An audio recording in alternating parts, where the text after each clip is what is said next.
నమస్తే ఫ్రెండ్స్, నేను మీ Sravani Harsha. Welcome back to our channel. ఇవాళ మన కథ అహంకారం. కథని చివరి వరకు వినండి. నచ్చితే గనుక ఖచ్చితంగా తప్పకుండా ఒక్క లైక్ చేయండి.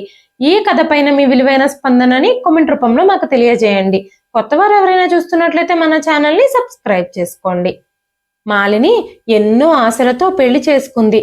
పెళ్లి చేసుకునేటప్పుడు తనకి తెలియదు, ఆ రోజే తన జీవితంలోని సంతోషాలన్నీ ముగిసిపోయి తన జీవితంలో దుఃఖాల కథలు మొదలవుతాయని. పెళ్ళయ్యి అత్తగారింటికి వచ్చిన దగ్గర నుంచి అత్తగారి భర్త నిజస్వరూపాలన్నీ చూసింది. మాలిని ఒక పేద కుటుంబం నుంచి వచ్చింది. తన అత్తగారిది ఒక మధ్యతరగతి కుటుంబం. మాలిని అత్తగారు చాలా తెలివైన వారు. భర్త మహేష్ తన భార్య ఆనందం గురించి ఎప్పుడూ పట్టించుకునేవాడు కాదు. ఎప్పుడూ మత్తులోనే ఉండేవాడు. ఉదయం ఇంటి నుంచి బయటకు వెళితే సాయంత్రం తను ఏ పరిస్థితుల్లో ఇంటికి వస్తాడో కూడా తెలియదు. తన జేబులో ఒక్క రూపాయి కూడా డబ్బులుండేవి కావు. ఎప్పుడూ తన స్నేహితులతో కలిసి తాగుతూ ఉండేవాడు. అంతేకాకుండా పేకాట కూడా ఆడుతూ ఉండేవాడు. ఎన్నో కలలతో అత్తగారింట్లో అడుగుపెట్టింది మాలిని. పెళ్ళైన కొన్ని రోజులకే తను కన్న కలలన్నీ తన కళ్ళల్లో ముల్లుల్లా మారాయని అర్థం చేసుకుంది. మాలిని అత్తగారు రోజంతా మాలినిని తిట్టడంలోనే బిజీగా ఉండేవారు. రోజంతా అత్తగారి తిట్లు, చీతరింపులు వింటూనే ఉండాల్సి వచ్చేది. రాత్రి అయ్యేసరికి తన భర్తతో దెబ్బలు తినాల్సి వచ్చేది. అలాంటి వివాహ జీవితాన్ని గడుపుతూ కూడా మాలిని నోరెత్తకుండా మౌనంగా ఉండేది. రోజు రోజు అత్తగారి మాటల్ని సహిస్తూనే ఉండేది. రోజు రోజుకి అత్తగారు మరింత కఠినంగా మారిపోతూ ఉన్నారు. ఒకరోజు మాలినికి ఆరోగ్యం అస్సలు బాగోలేదు. తనకి కళ్ళు తిరుగుతున్నాయి, ఒంట్లో నీరసంగా ఉంది, ఊపిరి కూడా సరిగ్గా అందడం లేదు. పని చేస్తూనే మాలిని కళ్ళు తిరిగి పడిపోయింది. అప్పుడే హాస్పిటల్కి తీసుకెళ్తే తెలిసింది తను తల్లి కాబోతోంది అని. తన జీవితంలోకి ఒక కొత్త వెలుగు రాబోతుందేమోనని మాలిని చాలా సంతోషించింది. కానీ అత్తగారి ముఖంలో ఎలాంటి భావము కనిపించలేదు. ఆవిడ మౌనంగా మామూలుగానే ఉంది. నా జీవితంలో కొత్త రంగులు రాబోతున్నాయి అని తను చాలా సంబరపడిపోయింది. కానీ మాలిని భర్త ఈ విషయం గురించి తెలుసుకున్నప్పుడు తను గట్టిగా అరవడం మొదలుపెట్టాడు. ఇక్కడ ఇద్దరు మనుషులకి ఫ్రీగా తిండి పెట్టడం చాలా కష్టం. నీ భారాన్నే నేను మోయలేకపోతున్నాను. ఇప్పుడు ఇంకో బరువును తెచ్చి నా నెత్తి మీద పెట్టాలని చూస్తున్నావా అంటూ అరవడం చూసి మాలినికి చాలా బాధ అనిపించింది. తను చిన్న పిల్లలాగా ఏడవడం మొదలుపెట్టింది. కడుపుతో ఉన్న బిడ్డని కనబోతున్న అత్తగారి వేధింపులకి ఎలాంటి బ్రేకు పడలేదు. అంతేకాకుండా ప్రతి రాత్రి ప్రతి పగలు అత్తగారి నిందలని, రాత్రిపూట భర్త కోపాన్ని భరిస్తూనే ఉండాల్సి వచ్చింది. ప్రతిరోజు రాత్రి మాలినికి నిద్ర కూడా పట్టేది కాదు. నేను ఇలాంటి బాధల్ని, ఇబ్బందులని నా బిడ్డ విధిలో కూడా రాయబోతున్నానేమో, నా బిడ్డ కూడా నాలాగే నిందల్ని, బాధల్ని అనుభవించాల్సి వస్తుందేమోనని బాధపడుతూ ఉండేది మాలిని. మాలినికి నెలలు నిండి ఒక అందమైన ఆడపిల్లకి జన్మనిచ్చింది. చుట్టుపక్కల వాళ్ళందరూ మాలిని కూతురు చాలా అందంగా ఉందని, తన అందాన్ని ప్రశంసించారు. కానీ ఇంట్లో వాళ్ళు ఈ విషయంలో అస్సలు సంతోషంగా లేరు. కనీసం భర్త గాని అత్తగారు గాని పుట్టిన బిడ్డని చేతుల్లో కూడా తీసుకోలేదు. కానీ మాలిని మాత్రం తన కూతురు రమ్యని గొప్ప ప్రేమతో దగ్గరికి తీసుకుంది. నేనే మీ అమ్మని, నేను నిన్ను చాలా ప్రేమిస్తున్నాను. మెల్లమెల్లగా నీ అమాయకత్వంతో, అల్లరితో మీ నాన్నను కూడా నువ్వు ఆకట్టుకోవాలి, ఆయన మనసును కూడా నువ్వు మార్చాలి అంటూ ప్రేమగా ఆ పసిబిడ్డతో చెప్పింది మాలిని. ఆ రాత్రి మాలిని, ఇప్పుడు నేను ఒంటరిగా లేను. ఇన్ని రోజులు ప్రతి రాత్రి ఒంటరిగా ఏడ్చాను. ఇప్పుడు ఆ భగవంతుడు నాకు నా కూతుర్ని తోడుగా ఇచ్చాడు. ప్రతి సంతోషంలోనూ ప్రతి బాధలోనూ నా కూతురు నాకు అండగా నిలబడుతుంది. నాకు దుఃఖం కలగకుండా ఆనందంతో నింపుతుంది అనుకుంటూ ఎన్నో కలలు కంది మాలిని. మాలిని భర్త కూడా తన కూతురు అమాయకత్వానికి ఎప్పుడు మాడిపోయాడో తెలియదు. రమ్యను చాలా ఆదరంగా చూస్తున్నాడు, చాలా ప్రేమిస్తున్నాడు. గదిలో ఉన్నంతసేపు రమ్యని ముద్దులాడుతూనే ఉన్నాడు. అత్తగారి ప్రవర్తనలో మాత్రం ఎలాంటి మార్పు రాలేదు. కానీ భర్త అలా బిడ్డని దగ్గరకు తీసుకోవడంతో మాలినికి చాలా సంతోషంగా అనిపించింది. బిడ్డ భవిష్యత్తు మీద తనకి మెల్లమెల్లగా దిగులు పోయింది. ఇక నా కూతురికి మంచి భవిష్యత్తు లభిస్తుంది, తన తండ్రి కూడా మారిపోయాడు తన విషయంలో అని ఆలోచించడం మొదలుపెట్టింది. ఆ భగవంతుడికి మాలిని సంతోషం నచ్చలేదేమో, తన జీవితంలో ఊహించని పెను విషాదం జరగనే జరిగింది. ఆ రోజు మాలిని భర్త పనికి వెళ్ళి తిరిగొస్తూ ఉన్నప్పుడు ఆయన యాక్సిడెంట్ అయి మరణించాడు. అతను రోడ్డు దాటుతూ ఉన్నప్పుడు మద్యం మత్తులో ఉండడం వల్ల ఆ ప్రమాదం జరిగిందని, హాస్పిటల్కి తీసుకెళ్లేలోపే ఆయన చనిపోయాడని మాలిని కుటుంబానికి ఇన్ఫర్మేషన్ ఇచ్చారు. మాలినికి కష్టం చూసి చుట్టుపక్కల వాళ్ళందరూ మాలినిని ఓదార్చారు. తనకి భోజనము, నీళ్లు 2-3 రోజులు చుట్టుపక్కల వాళ్లే ఇచ్చారు. మాలిని మీద, తన బిడ్డ మీద చాలా జాలి, సానుభూతి చూపించారు. కన్న కొడుకు పోయిన షాక్లో మాలిని అత్తగారు కూడా అనారోగ్యానికి గురై మంచం పట్టారు. మాలిని అత్తగారిది కూడా ఒక మధ్యతరగతి కుటుంబమే.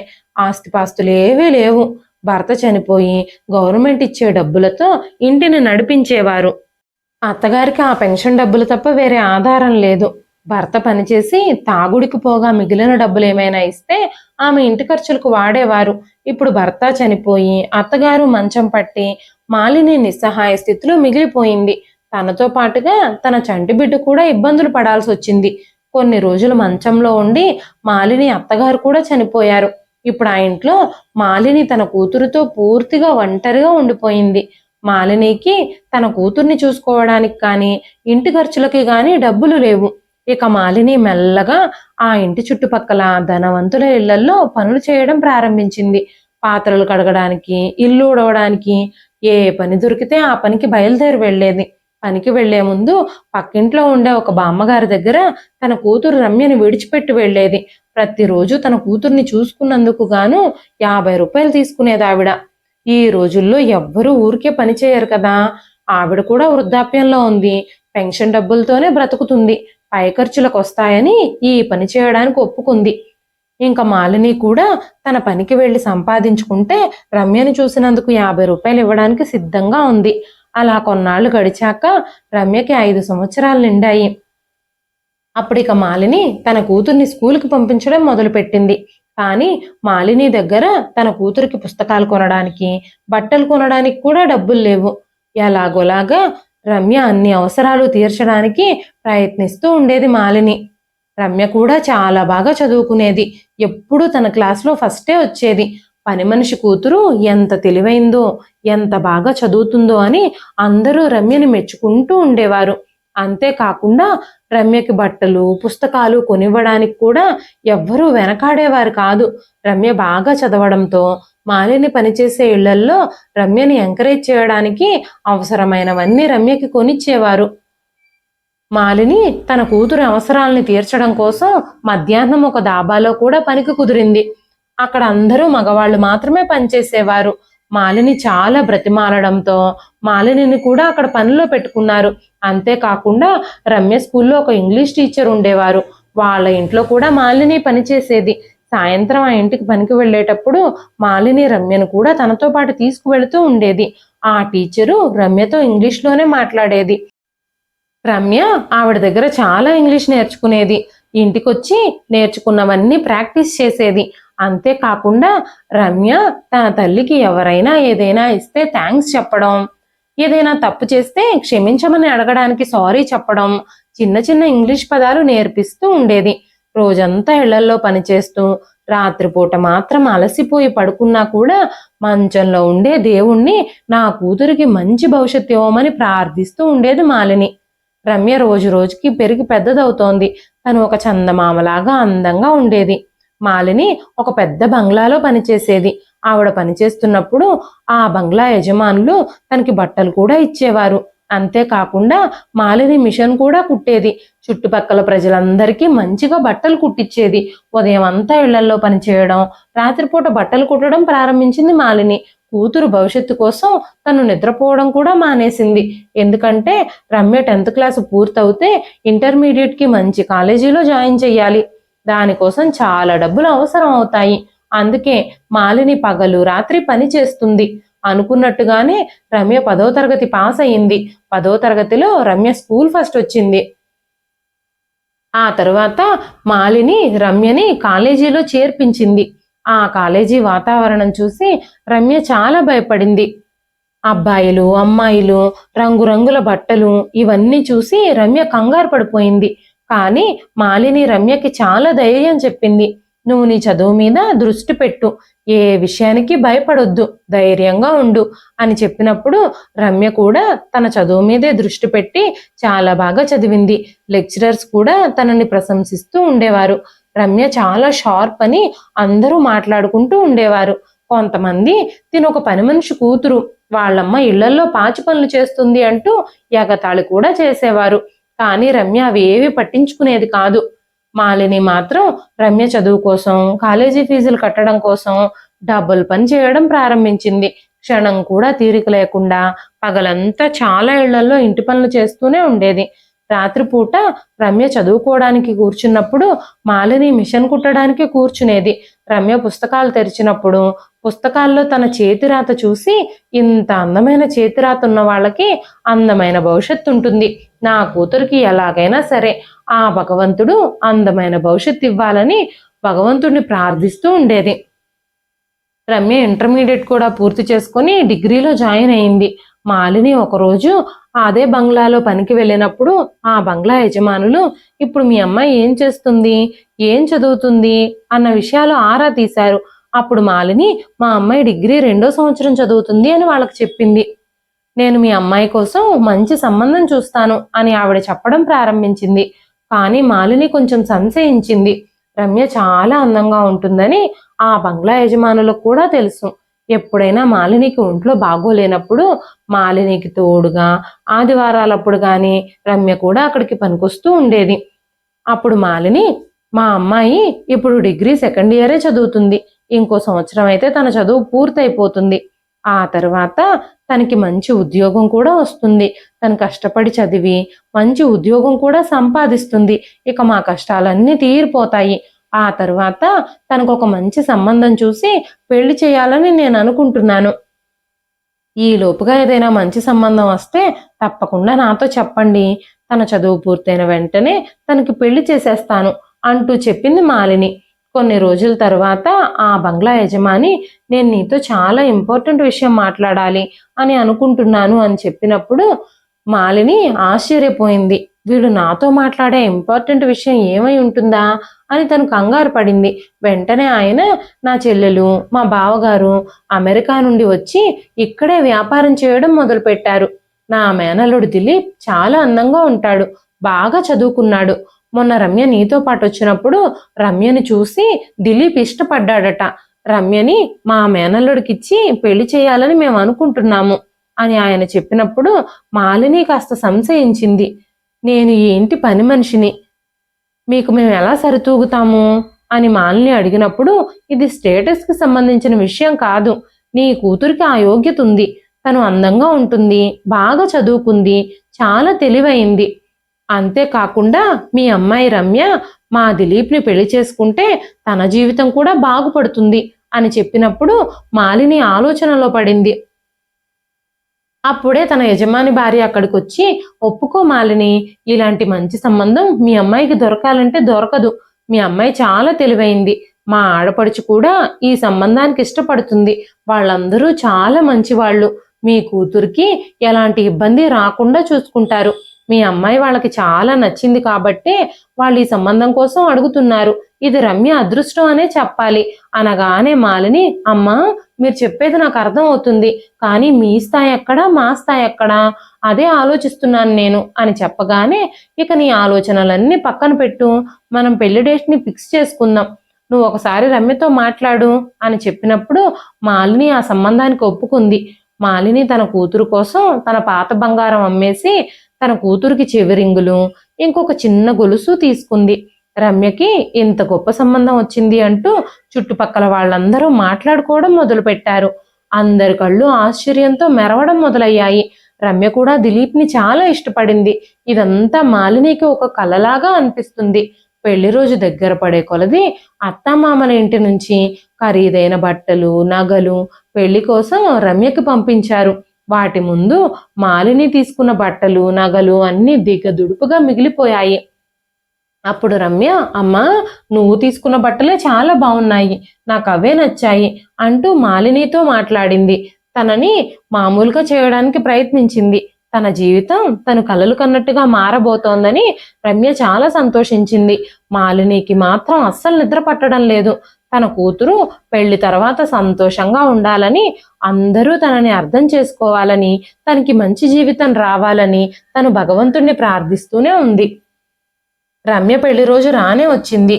రమ్య ఆ రోజు పెళ్లి కూతుర్లా రెడీ అయినప్పుడు ఒక ఏంజెల్ లాగా కనిపించింది.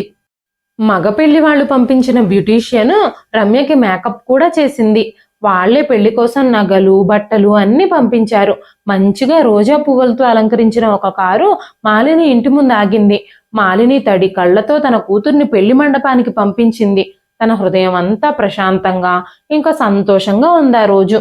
మాలిని తన కూతుర్ని ఆశీర్వదించి, నీ జీవితంలో సంతోషంగా ఉండు, నువ్వు కావాలనుకున్నవన్నీ నీకు దక్కాలని, సంతోషం సుఖం నీకు కలగాలని ఆ భగవంతుడిని ప్రార్థిస్తున్నాను అంటూ ఆశీర్వదించింది. కారు నెమ్మదిగా అక్కడి నుంచి ముందుకు కదిలింది. ఇప్పుడు రమ్య కూడా పెళ్లి చేసుకొని గొప్పింటికి కోడలయ్యి తన తల్లిని మళ్ళీ ఒంటరితనంలోకి నెట్టేసింది. మీ కూతురు చాలా అదృష్టవంతురాలు అంటూ ఆ ప్రాంతంలోని అందరూ మాలినిని పొగుడుతున్నారు. అంత పెద్ద ఇంటికి, నగరంలోని పెద్ద బిజినెస్ మ్యాన్ కొడుకుకి నీ కూతురు భార్య అయింది. ఇప్పుడు నీ కూతురు పెద్ద విఐపిగా మారిపోయింది అంటూ మాట్లాడుతూ ఉన్నారు అందరూ. ఆ రోజు రమ్య జీవితం కూడా ఆ ఇంట్లో మొదలయ్యింది. ఒక పెద్ద ఇల్లు తనని కోడలుగా స్వాగతించింది. పనివాళ్లు రమ్య కోసం నేలంతా పువ్వుల్ని పరిచారు. ఇంత గొప్ప అదృష్టానికి రమ్య ఆ భగవంతుడికి కృతజ్ఞతలు చెబుతూనే ఉంది. మరుసటి రోజు ఉదయం మాలిని తన కూతురు కోసం ఒక అందమైన డ్రెస్ కుట్టి దాన్ని బ్యాగులో పెట్టుకుని తనకిష్టమైన స్వీట్స్ కూడా తీసుకొని రమ్యని కలవడానికి దిలీప్ వాళ్ళ ఇంటి ముందు నిలబడింది. సెక్యూరిటీ గార్డ్ ఆమెను లోపలికి తీసుకెళ్లి డ్రాయింగ్ రూమ్ లో కూర్చోబెట్టాడు. పని మనిషి మాలిని కోసం టీ కూడా తీసుకొచ్చింది. అంత పెద్ద బంగ్లాలో తన కూతురు కోడలుగా అడుగుపెట్టినందుకు మాలినికి చాలా ఆశ్చర్యంగా ఉంది. పని మనిషి తెచ్చిన టీ కూడా తాగకుండా మాలిని తన కూతురు రమ్య కోసమే ఎదురు చూస్తూ ఉంది. నేను నా కూతురుతోనే కూర్చుని టీ తాగుతాను అంటూ ఆవిడ చెప్పింది. అంతలోనే రమ్య తన గదిలో నుంచి రాగానే మాలిని లేచి గబగబా తన కూతుర్ని కౌగిలించుకుంది. వెంటనే రమ్య, అమ్మా, చెప్పా పెట్టకుండా వచ్చావేంటి? చెప్పి రావాలని కూడా తెలియదా నీకు? కనీసం ఫోన్ కూడా చేయలేదు అంది. నా కూతుర్ని నేను కలవడానికి కూడా అపాయింట్మెంట్ తీసుకోవాలా ఏమిటి? నీ కోసం ఈ డ్రెస్ తీసుకొచ్చాను, నా సొంత చేతులతో కుట్టాను, అంతేకాకుండా నీ కోసం నీకు ఇష్టమైన స్వీట్లు కూడా తీసుకొచ్చాను అని చెప్పగానే రమ్య, అమ్మా, ఇక్కడ నాకు కావలసినవన్నీ సిద్ధంగా ఉంటాయి. నాకు ఖరీదైన నగలు, బట్టలు అన్నీ మా అత్తగారు తీసిస్తున్నారు. నువ్వు నా కోసం ఎప్పుడు బట్టలు, స్వీట్స్ ఇలాంటివి ఏమీ తీసుకురావద్దమ్మా. ఇక్కడ నాకంతా బాగానే ఉంది అని చెప్పినప్పుడు మాలిని మొహం ఒక్కసారిగా పాలిపోయింది. ఆవిడ మెల్లగా తేరుకొని, సరే అమ్మా, మీ అత్తగారు ఎక్కడున్నారు? ఒక్కసారి ఆవిడకి కనపడి నేను ఇక బయలుదేరతాను. పని మనిషి టీ తెచ్చింది కానీ నేను ఆ టీని తాగలేదు. నీతో కలిసి టీ తాగుదాం అనుకున్నాను అనగానే రమ్య, మా అత్తగారు కొంచెం బిజీగా ఉన్నారమ్మా. ఆవిడ ఎప్పుడు పడితే అప్పుడు ఖాళీగా ఉండరు. ఆవిడని ఎప్పుడంటే అప్పుడు కలవడం అస్సలు కుదరదు అని చెప్పగానే మాలినికి చాలా బాధగా అనిపించింది.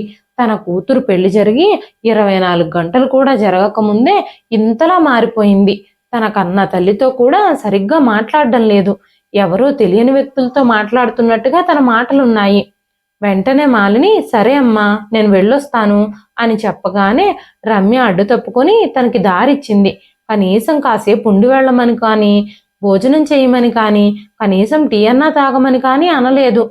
ఆ ఇంటి నుంచి బయటకు వచ్చినప్పుడు మాలిని కళ్ళన్నీ తేమగా ఉన్నాయి.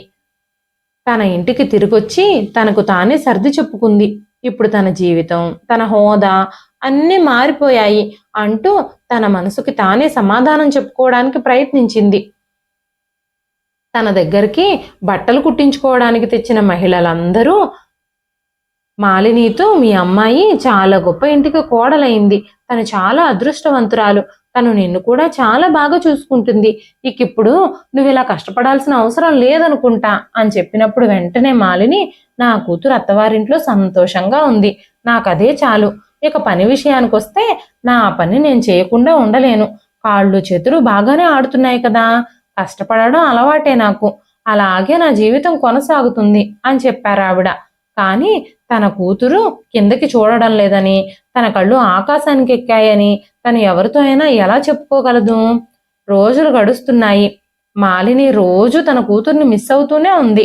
రమ్య తలుపు దగ్గరకు వచ్చినట్టు, తన కోసమే వచ్చినట్టు ఫీల్ అవుతూనే ఉంది. అలా రోజులు గడుస్తున్నాయి కానీ రమ్య నుంచి తనకి ఒక్క ఫోన్ కాల్ కూడా రాలేదు. ఇక ఎప్పుడూ తను తన కూతురింటికి వెళ్ళకూడదు అని నిర్ణయించుకుంది. కానీ తన హృదయం మాత్రం కూతుర్ని కలవాలని, తనని చూడాలని ఆరాటపడుతుంది. తన కళ్ళు తన కూతుర్ని చూడడం కోసం ఎదురు చూస్తూ ఉన్నాయి. కాబట్టి మాలిని ఈసారి కూతురు కోసం కొంచెం ఎక్కువ డబ్బులే పెట్టి ఒక చీర కొని తను కూడా నీట్గా రెడీ అయ్యి కూతురింటికి వెళ్ళింది. ఆ సెక్యూరిటీ గార్డు తలుపు తెరిచి మాలిని లోపలికి పంపించాడు. పని మనిషి తనని లోపలికి తీసుకెళ్లి డ్రాయింగ్ రూమ్ లో కూర్చోబెట్టింది. ఆ తర్వాత రమ్య తన దగ్గరకు వచ్చినప్పుడు తన తల్లిని చూసి ప్రేమగా పరిగెత్తుకుంటూ వస్తుందని, తనని కౌగిలించుకుంటుందని అనుకుంది మాలిని. కానీ తన ముఖంలో తన తల్లి తన దగ్గరకు వచ్చిందన్న ఆనందమే లేదు. మాలిని కంటి చూపు నుంచి తప్పించుకోవడానికి ప్రయత్నిస్తూ ఉంది రమ్య. అమ్మా, నేను ఇక్కడ బాగానే ఉన్నాను, నువ్వు ఇప్పుడు ఎందుకు వచ్చావు అని అడిగింది. అమ్మా రమ్య, నేను నీ చేత్తో టీ తాగాలి అని అనుకుంటున్నాను. పని మనిషి టీ ఇచ్చింది కానీ నేను తాగలేదు. నీ చేత్తో నాకు ఒక కప్పు టీ ఇస్తావా అని అడగగానే, సరే అయితే నువ్వు వంటగదిలోకి వచ్చి టీ తాగు, డ్రాయింగ్ రూమ్లోకి కొంతమంది అతిథులు రాబోతున్నారు అని చెప్పగానే మాలినికి చాలా బాధగా అనిపించింది. వంటగదిలో టీ తాగిన తర్వాత రమ్య, అమ్మా, డ్రైవర్ నిన్ను ఇంటి దగ్గర దించుతాడు, నేను డ్రైవర్తో చెప్తానుండు అనగానే, లేదమ్మా, నాకు ఎలాంటి అవసరమూ లేదు, నేను ఏ విధంగా అయితే వచ్చానో ఆ విధంగానే వెళ్ళిపోతాను అని చెప్పారు మాలిని గారు. రమ్య తనని ఆపడానికి ప్రయత్నించింది కానీ మాలిని వెనక్కి తిరిగి కూడా చూడలేదు. 2 రోజుల తర్వాత రమ్య నుంచి ఫోన్ వచ్చింది ఆవిడకి. అమ్మా, నువ్వు నా కోసం ఆ చీర ఎందుకు తీసుకొచ్చావు? అది చాలా చీప్ చీర, నువ్వే ఉంచుకోవచ్చు కదా. నా కోసం అలాంటి చీప్ వస్తువులు తెచ్చి మా అత్తగారింట్లో నా పరువు తీయాలి అని అనుకుంటున్నావా? అసలు నువ్వు నా కోసం బహుమతులు తేవాల్సిన అవసరం ఏమొచ్చింది? నాకిక్కడ దేనికి కొదవలేదు. అసలైనా నువ్వు ఆ పాత చీరలు కట్టుకుని మా ఇంటికొస్తే పని మనుషుల్లాగా కనిపిస్తున్నావు అని చెప్పగానే మాలిని కళ్ళల్లో కన్నీళ్ళొచ్చాయి. తన మాటలు కూడా వణుకుతున్నాయి. క్షమించు రమ్య, నిన్నెప్పుడూ అక్కడికొచ్చి ఇంక ఇబ్బంది పెట్టను అని ఫోన్ పెట్టేసింది ఆవిడ. చుట్టుపక్కల జనాలందరూ రమ్య గురించి, రమ్యకు పట్టిన అదృష్టం గురించి మాట్లాడుకుంటూనే ఉండేవారు. తన ఫోటోలు, వీడియోలు సోషల్ మీడియాలో అప్లోడ్ చేస్తోందని, ట్రిప్లకు వెళ్ళి వీడియోలు పెడుతోందని జనాలందరూ మాట్లాడుకుంటున్నారు. మాలిని మాత్రం రమ్య లేకుండా జీవించడానికి అలవాటు పడ్డానికి ప్రయత్నిస్తూ ఉంది. తను ఇంట్లో ఖాళీగా ఉండడం వల్ల రమ్య పదే పదే గుర్తుకొస్తుందని చుట్టుపక్కల ఇరుగు పొరుగు అమ్మాయిలందరినీ పోగు చేసి కుట్టు మిషన్ నేర్పించడానికి ఇంట్లో కుట్టు మిషన్ నేర్పించే కేంద్రాన్ని కూడా ప్రారంభించింది. చుట్టుపక్కల చాలా మంది మిషన్ నేర్చుకోవడానికి వస్తూ ఉన్నారు. అప్పుడప్పుడు తల్లి మనసు ఊరుకోక రమ్యకి ఫోన్ చేస్తూనే ఉండేది. కానీ రమ్య మాత్రం, మేము టూర్కి వెళ్ళాము, నేను అసలు బిజీగా ఉన్నాను, నన్ను డిస్టర్బ్ చేయొద్దు అని చెప్పేది. ఇప్పుడు ఆమె తన దినచర్యని మార్చుకుంది. తనని తాను రోజంతా బిజీగా ఉంచుకోవడం మొదలుపెట్టింది. చుట్టుపక్కల వాళ్ళందరూ, మీ కూతురు ఖరీదైన రెస్టారెంట్లకు వెళుతుంది, ఖరీదైన బట్టలు ధరిస్తుంది, సోషల్ మీడియాలో వీడియోలు పోస్ట్ చేస్తుంది, ఆ రెస్టారెంట్లో ఫుడ్ ధరలు, ఆ డ్రెస్సుల ధరలు చూస్తే ఎవ్వరికైనా ఆశ్చర్యం కలుగుతుంది, ఎవ్వరైనా మతి పోగొట్టుకోవాల్సిందే అంటూ చెబుతూ ఉండేవారు. చుట్టుపక్కల వాళ్ళు మాలినితో, మాలిని, మీ అమ్మాయి పెళ్ళయ్యాక నిన్ను కలవడానికి ఎప్పుడూ రాలేదేం, ఏం జరిగింది అంటూ అడుగుతూ ఉండేవారు. తనకైనా అంత ఖాళీ ఎక్కడుంటుంది? తనిప్పుడు పెద్దింటి కోడలు కదా, తనకి ఎన్ని పనులుంటాయి. నేనే అప్పుడప్పుడు కావాలనుకున్నప్పుడు వెళ్ళి చూసొస్తూ ఉంటాను. అయినా అప్పుడప్పుడు ఫోన్లో కూడా మాట్లాడుతూ ఉంటుంది అంటూ మాలిని అబద్ధం చెప్పేస్తూ ఉండేది. ఒకసారి మాలిని ఆరోగ్యం పూర్తిగా క్షీణించింది. ఆవిడ పిల్లలకి కూడా కుట్టు మిషన్ నేర్పించలేకపోతుంది. మందులు వేసుకున్నా కూడా తన ఆరోగ్యం బాగుపడలేదు. తను చాలాసేపు మంచం మీదే పడుకుని ఉండేది. తనకి ఊపిరి తీసుకోవడం కూడా చాలా ఇబ్బందిగా ఉంటుంది. తన దగ్గర మిషన్ నేర్చుకోవడానికి వచ్చే పిల్లలతో కూడా, నేను మీకు ఇక నేర్పించలేకపోతున్నాను, మీరు వేరే ఎక్కడైనా చూసుకోండి, నా ఆరోగ్యం చాలా క్షీణించిపోయింది అని చెప్పినప్పుడు వాళ్ళందరూ కూడా రావడం మానేశారు. ఇంటి తలుపులు తెరిచే ఓపిక కూడా లేదు తనకి. రోజు తన కూతురు తన కోసం వస్తుందేమోనని ఎదురు చూస్తూ ఉండేది ఆవిడ కళ్ళెప్పుడూ తలుపు వైపే చూస్తూ ఉండేవి. విపరీతమైన జ్వరంతో దగ్గుతో ఆవిడ చాలా ఇబ్బంది పడుతూ ఉంది. ఒకరోజు కళ్ళు తిరిగి కూడా పడిపోయింది ఆవిడ. చుట్టుపక్కల వాళ్ళందరూ కలిసి ఆమెని హాస్పిటల్కి తీసుకెళ్లారు. ఇప్పుడు మాలిని కూతురు పెద్ద ధనవంతుల కుటుంబంలో ఉంది. తల్లికి ఇలా ఒంట్లో బాగోలేదని తెలిస్తే గొప్ప హాస్పిటల్కి తీసుకెళ్లి ట్రీట్మెంట్ చేపిస్తుంది అని చెప్పి మాలిని ఫోన్లో రమ్య నెంబర్ని వెతికి రమ్యకి ఫోన్ చేసినప్పుడు రమ్య ఫోన్ ఎత్తింది.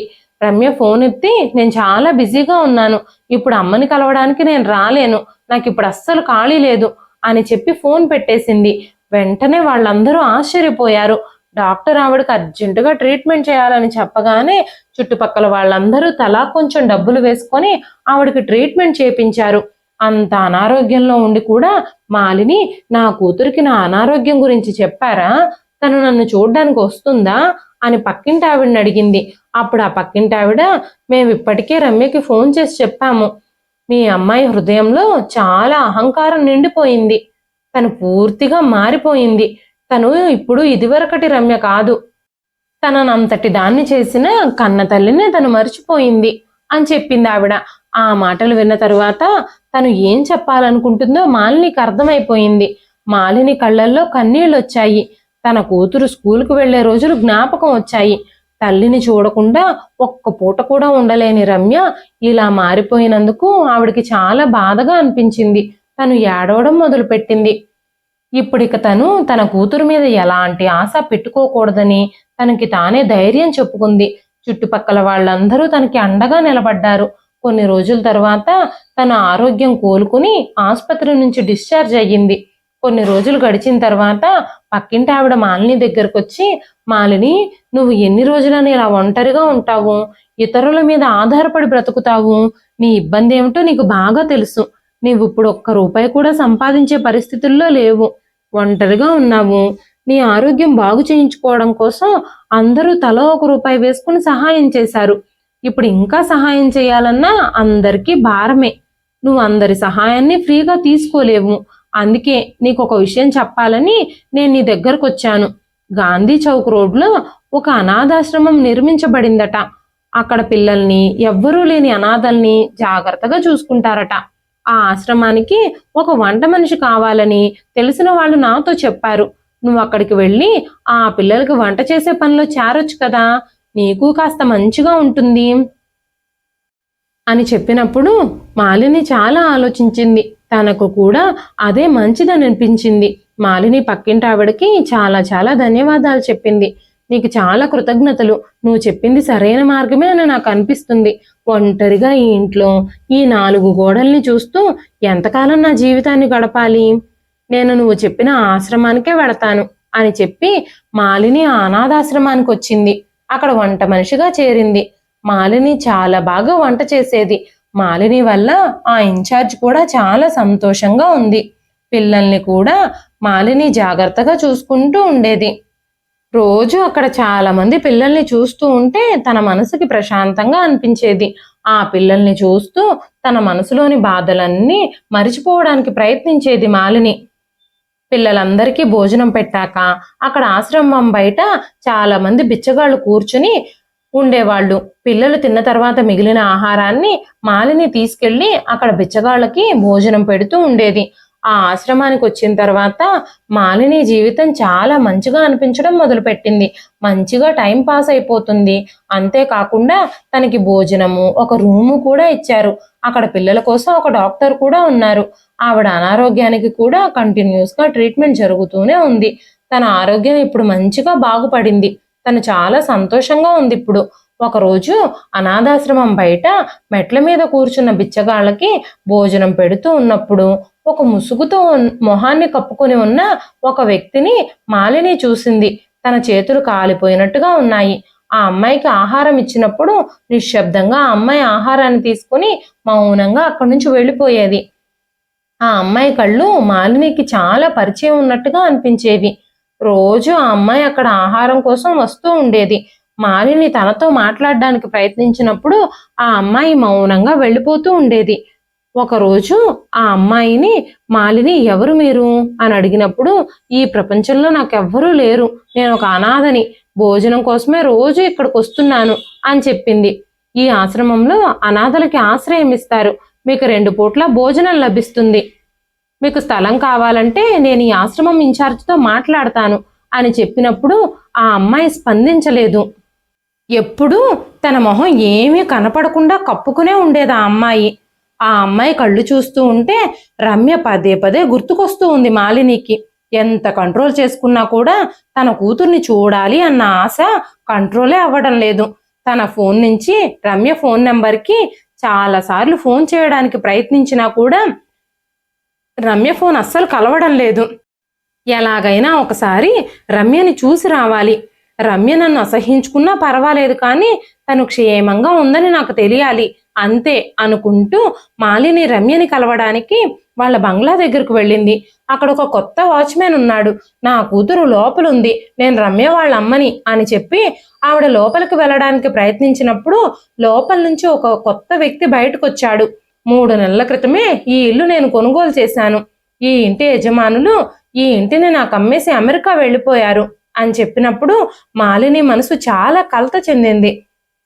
ఆ తర్వాత తన బయట ఉన్న భిక్షగాళ్ళకి భోజనం పెడుతూ ఉన్న రోజు ఆ అమ్మాయి తను ఏదైతే డ్రెస్సు తన కూతురు కోసం స్వయంగా తన చేతులతో కుట్టి తీసుకెళ్ళిందో ఆ డ్రెస్సే వేసుకుని ఉంది.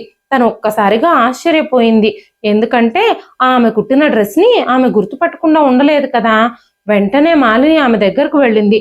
ఈ బట్టలు నీకు ఎక్కడి నుంచి వచ్చాయి అని ఆ అమ్మాయిని అడిగినప్పుడు తను ఏ సమాధానము చెప్పకుండా అక్కడి నుంచి ఏడ్చుకుంటూ వెళ్ళిపోయింది. 2-3 రోజులు మాలిని ఆ అమ్మాయి కోసం ఎదురు చూసింది కానీ ఆ అమ్మాయి అక్కడికి రాలేదు. ఆ రోజు వాతావరణం చాలా చల్లగా ఉంది, వర్షం వచ్చేలా అనిపిస్తూ ఉంది, ఈదురుగాలులు కూడా వీస్తూ ఉన్నాయి. ఆ అమ్మాయి దూరంగా కనిపించడంతో వేగంగా తనకి భోజనం ఇవ్వడం కోసం మాలిని ముందుకు వెళ్ళింది. బలమైన గాలి వీచడంతో ఆమె మొహం మీదున్న ముసుగు తొలగిపోయింది. సగం కాలిపోయిన ఆ అమ్మాయి ముఖం చూసినప్పుడు మాలిని కాళ్ల కింద నేల జారిపోయింది. అనుకోకుండానే రమ్య అనే పిలుపు తన నోటి నుంచి బయటకొచ్చింది. చాలా రోజుల నుంచి తనని అనుమానంగానే ఉన్న ఈ రోజు తన కూతుర్ని తను గుర్తుపట్టేసింది.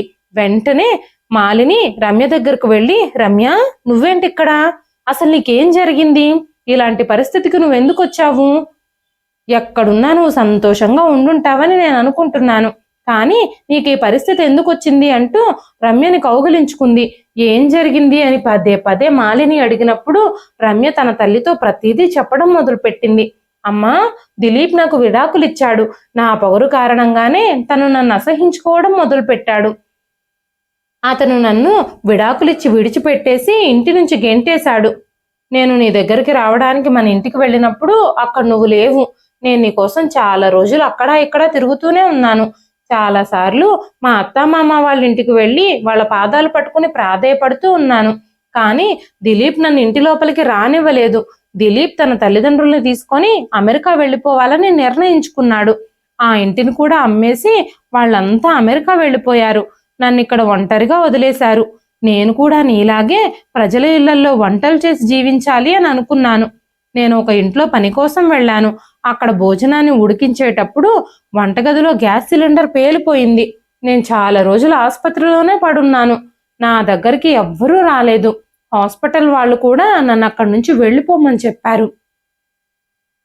నేను నిస్సహాయంగా ఉన్నాను. అప్పుడే ఆశ్రమం బయట అందరికీ నువ్వు భోజనం పెట్టడం నేను చూశాను. అందుకే ఆకలితో ఇక్కడే కూర్చుని రోజు ఇక్కడ ఆహారం తింటున్నాను. ఆ రోజు నేను నిన్ను ఇక్కడ చూసినప్పుడు నా కళ్ళు నిన్ను చూడలేకపోయాయి. నన్ను క్షమించమని అడగడానికి కూడా నేను యోగ్యురాలిని కాదు. అందుకే నువ్వు గుర్తుపట్టకూడదని నా ముఖాన్ని నేను దాచుకున్నాను. రోజు నువ్వు నాకు ఆహారం ఇచ్చేటప్పుడు నీ మొహంలోకి చూసినప్పుడల్లా నా పనులకి నేను శిక్షించబడ్డాను అనే విషయం నాకు అర్థమవుతూ ఉండేది. నీ విషయంలో నేను చాలా తప్పు చేశాను. ధనవంతుణ్ణి వివాహం చేసుకున్న తరువాత నేను చాలా గర్వించాను. నువ్వు ఒక పేదదానివని, నిన్ను నా తల్లి అని చెప్పుకోవడానికి కూడా నేను ఇష్టపడలేదు. నాకు తగిన శాస్తి జరిగింది అని ఏడుస్తూ ఉన్నప్పుడు మాలిని తన కూతుర్ని కౌగిలించుకొని బిడ్డలు తప్పు చేసినా తల్లిదండ్రులు ఎప్పుడూ వాళ్ళని ప్రేమిస్తూనే ఉంటారు. నువ్వు ఇక నుంచి నాతో పాటే ఉందువు గాని నీకు నేనున్నాను, నువ్వు ధైర్యంగా ఉండు. నువ్వు ఇలాంటి దయనీయమైన పరిస్థితుల్లో ఉంటే నువ్వు నాకు చేసిన దానికి నీకు తగిన శాస్తే జరిగిందని నేను సంతోషిస్తానని నువ్వు ఎలా అనుకున్నావు? ఎప్పటికీ నేను నీకు మద్దతుగా ఉంటాను అని చెప్పింది మాలిని. తల పొగరుతో కళ్ళు మూసుకుపోయి తను చేసిన పాపాలకి ఇప్పుడు రమ్య శిక్షని అనుభవిస్తోంది. ఏ అందం వల్ల అయితే తన అదృష్టం మారిపోయిందని విర్రవీగిందో ఆ అందం కూడా ఇప్పుడు తన నుంచి దూరం అయిపోయింది. ఇప్పుడు మాలిని తన కూతురు రమ్యకి ధైర్యం చెప్పి తన చదువుకు తగ్గ ఉద్యోగం వెతుక్కోమని చెప్పింది. తను అందవిహీనంగా ఉండడంతో తను చాలా భయపడింది. కానీ తల్లి సపోర్ట్తో ఆత్మవిశ్వాసం పెంచుకొని ఒక కంపెనీలో చిన్న ఉద్యోగాన్ని సంపాదించింది రమ్య. తలపొగరు తగ్గించుకొని ఉద్యోగం చేస్తూ తల్లితో కలిసి జీవించడం మొదలుపెట్టింది.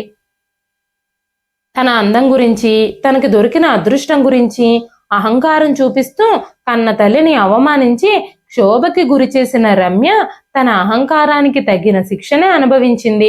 ఇదండి ఈ రోజు కథ. ఈ కథ మీకు ఎలా అనిపించింది? కథ నచ్చితే ఒక లైక్ చేయండి. ఈ కథ పైన మీ విలువైన స్పందనని కామెంట్ రూపంలో మాకు తెలియజేయండి. మరెన్నో ఇలాంటి ఇంట్రెస్టింగ్ కథల కోసం మన ఛానల్ని సబ్స్క్రైబ్ చేసుకోండి. మరొక మంచి కథతో రేపు మళ్ళీ కలుస్తానండి. అంతవరకు సెలవు.